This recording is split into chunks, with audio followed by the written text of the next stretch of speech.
Welcome to the Pretty Deadly podcast. My name is Susie Kahlich. I'm the founder of Pretty Deadly Self-Defense, a self-defense program that I developed based on my experiences as a violent crime survivor and my 25 years training in the Japanese art of ninjutsu. But I'm not just a violent crime survivor. This year, I'll be 57, and I have lived a very unconventional life. I never married and I never had children, but I have been homeless. I lived on the streets of New York for 2 years. I've done survival sex, which is a transactional form of prostitution for people who are really down and out just to access basic needs like food and shelter. I partied in New York in the 80s. I've been spiked. I've been date raped. I've been followed home. I've been stalked. I've had someone break into my house and try to kill me. I'm a solo traveler. And although I'm not really given to adventure travel, I do have a terrible, terrible sense of direction and I get lost almost immediately, which tends to put me in some pretty uncomfortable situations sometimes, especially as a woman alone. I've used my martial arts training and I've used my self defense training to keep me alive this whole entire time and kind of as like a passport to allow me to live the life that I choose rather than a life that has been chosen for me as a response to trauma, as a response to gender roles, as a response to what society expects, as opposed to what I actually just feel like doing. I developed Pretty Deadly in 2009, and I've been teaching self defense full time since 2016. So I'm going to share some of the things that I've done and that I've used to stick around for so long. I'm still here and I'm still going and I'm still pretty deadly. If you've been following along for a while, you may know that Pretty Deadly and myself have been based in Berlin for the past 8 or so years. But I recently repatriated to the United States and I brought Pretty Deadly with me. We're now based in San Francisco, where I'll be launching workshops and classes and looking for a home for Pretty Deadly, our own location where we can offer self defense workshops, self defense classes, courses, and all the other things that people need to hone their life skills and live the lives they need, especially in our current climate. We want to create community. We want to support each other. We want to network with other communities, not only around the city, but around the country and around the world as well. This podcast might be useful for you if you are a self defense instructor and you're wondering why not enough people sign up for your classes or why they don't stick around for an entire course, what to do when someone has a trauma trigger, how to handle people who are undermining your authority in a class. Stick around, and this podcast might answer some of those questions for you. If you're someone who's just curious about self defense, this podcast might answer some questions for you. I personally have been on this journey for quite a long time now, and I hope that you join me on it. I'd love to meet you there. But since we're in a new place, and maybe we even have some new listeners, I thought I'd go back and talk a little bit about how Pretty Deadly was developed. So I survived a very violent attack on my life in the year 2000. And my response to that was to look for a martial art to start training in because, like a lot of women, after something happened, I thought, well, I never want that to happen again. I bypassed self defense because I thought, frankly, that self defense was bullshit. The way that self defense is marketed to women and a lot of the ways that self defense is delivered to women as a course, workshop, or class is also bullshit. I didn't want to deal with bullshit. I wanted the real deal. So I was going straight to martial arts. I was in Los Angeles at the time, so I looked around at a bunch of different styles and a bunch of different schools. I asked a friend who had a black belt in karate what he thought, and he recommended to just find a good school and a good teacher. And that's the recommendation that I give anyone who asks me about martial arts as well. His point was you are going to be working really intimately with these people. You're going to be beating the crap out of each other, and you have to trust each other. So you want to look for a school where there is a really solid community and a really good relationship with the teacher. Los Angeles happens to have quite a lot of martial arts schools.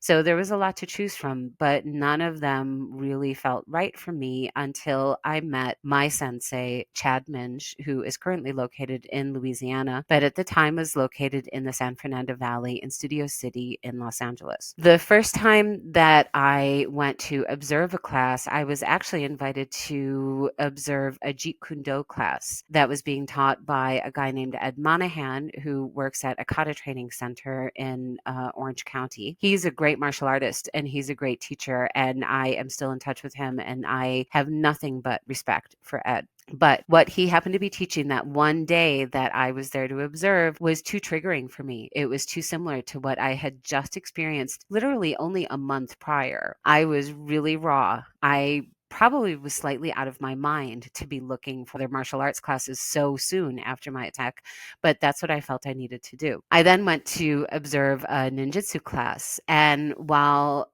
Sensei Minge was not actually teaching that class. And when I first walked in, I thought, well, this is a bunch of Hollywood BS. I had happened to see some news segment where Sensei Minge was training some LAPD guys. And I thought, this is just the old Hollywood bait and switch. You're famous person, the personality that draws you into the school isn't the one you're actually going to be learning from. That's what I thought. But I sat down and I watched a lesson anyway. I took something from it that I continue to carry with me today. And while I was watching and learning, Sensei Minge actually came out and sat next to me and explained that he wasn't teaching that night because an old friend was in town and he was going to meet him for dinner. So it was a very down to earth reason. It was very real. But what was most important to me is that he looked at me quietly and he said, "Something happened, didn't it? That's why you're here." And I said, "Yes, something happened." He didn't ask questions. He didn't pry. In fact, it wouldn't be for about another 20 years until he ever learned the details of what actually happened to me that drove me to his school. Instead, he looked at me and he said, "It's okay. You're safe here."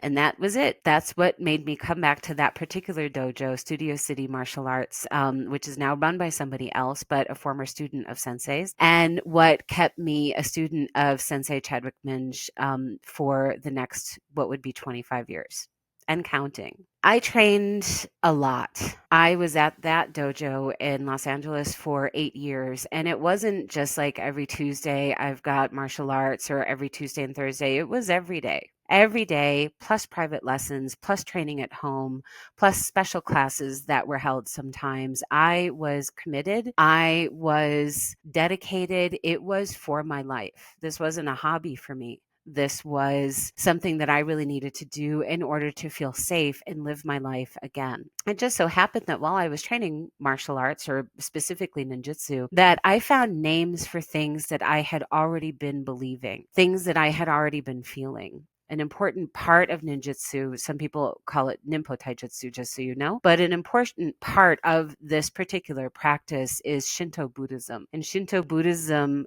incorporates things like recognizing the energy of even a solid object, understanding that we affect the world around us and the world around us, of course, affects us, that in some ways we are all connected and in some ways we can also break that connection. What I wasn't aware up to that point in my life is that I had been practicing a lot of the tenets of Shinto Buddhism on my own without ever knowing that there was a place and a name for these things that I believed. So ninjutsu was a logical home for me. And the more that I trained, I got so much out of my training, not just in terms of martial arts and defense and combat, but also in terms of spirituality and in terms of confidence and in terms of healing and processing through the trauma that I was experiencing, that I decided to stay and earn my black belt. At that time, there was no woman who had achieved her instructor's black belt at that school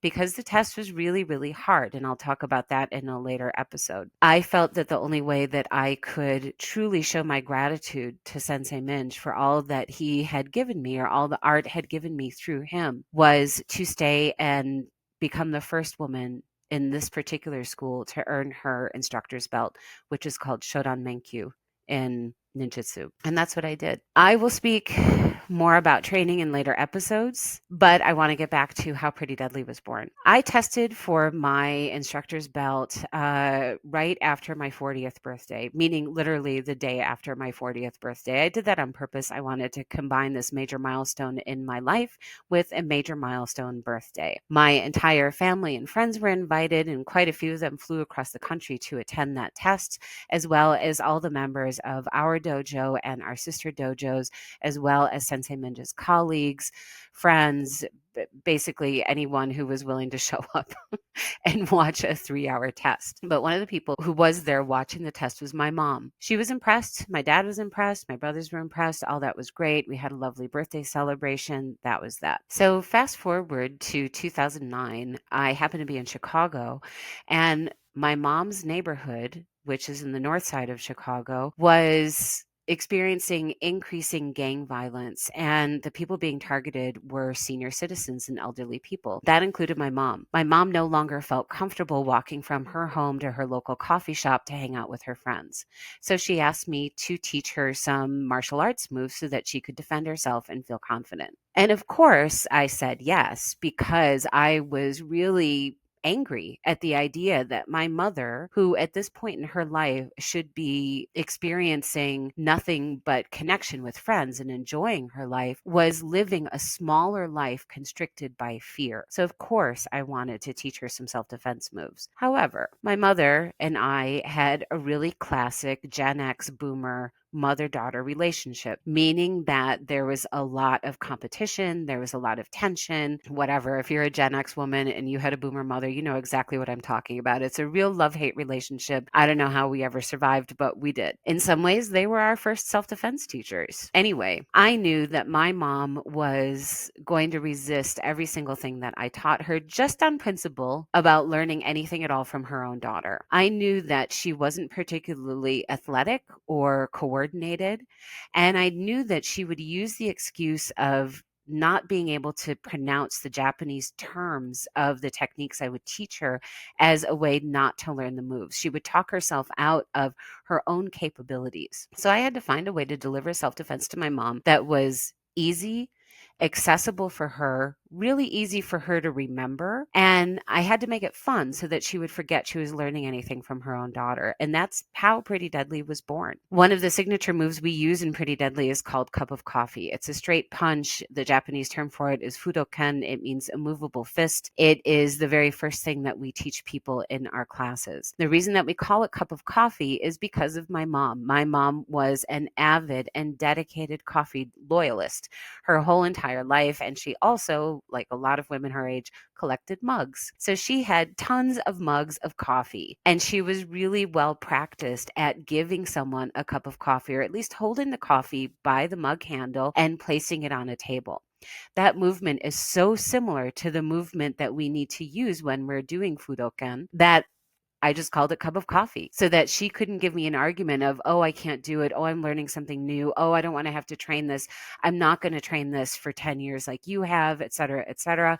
She already knew it. She already had the muscle memory. I built an entire workshop for her, or course, now that I think of it, for her and her friends based on moves that were very familiar for women, regardless of age, but things that we naturally do. Some of these things are really gendered. We're encouraged to do them. Things like tucking our hair behind our ears.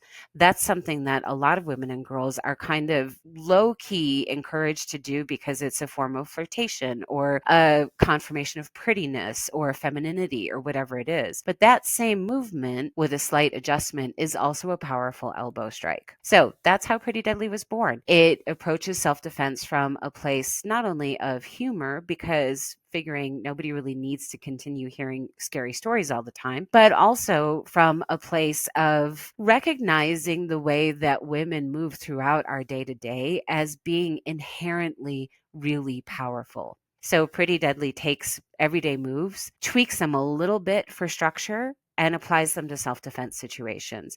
We're not actually teaching anybody anything new. We're just showing new applications. We're not teaching anybody how to behave differently, walk stronger, be louder, et cetera, et cetera. We're taking people as they are and showing them what they're already doing right. That's the point of our program, and that's the mission basically of my life. I have been fighting for gender equality all of my life. The first time I remember consciously doing that was when I was 8 years old. That's a story for another podcast episode, but this is my life's mission. Whether I'm helping self-defense instructors be better instructors, or I'm helping the general populace learn how to use their body as it is now to defend themselves through simple, natural movement techniques, that's what I do. That's what Pretty Deadly is for, and that's what I hope you take out of it. Learn more about Pretty Deadly, find classes near you, or learn about our trainer certification programs at prettydeadlyselfdefense.com. Follow us on Instagram at Team Pretty Deadly, and you can find my very inconsistently posted rantings about politics, capitalism, sexism, and whatever else comes to mind on TikTok at Pretty Deadly Boss. The music that you hear is Icarus Wish by Berlin-based band Dead Centuries.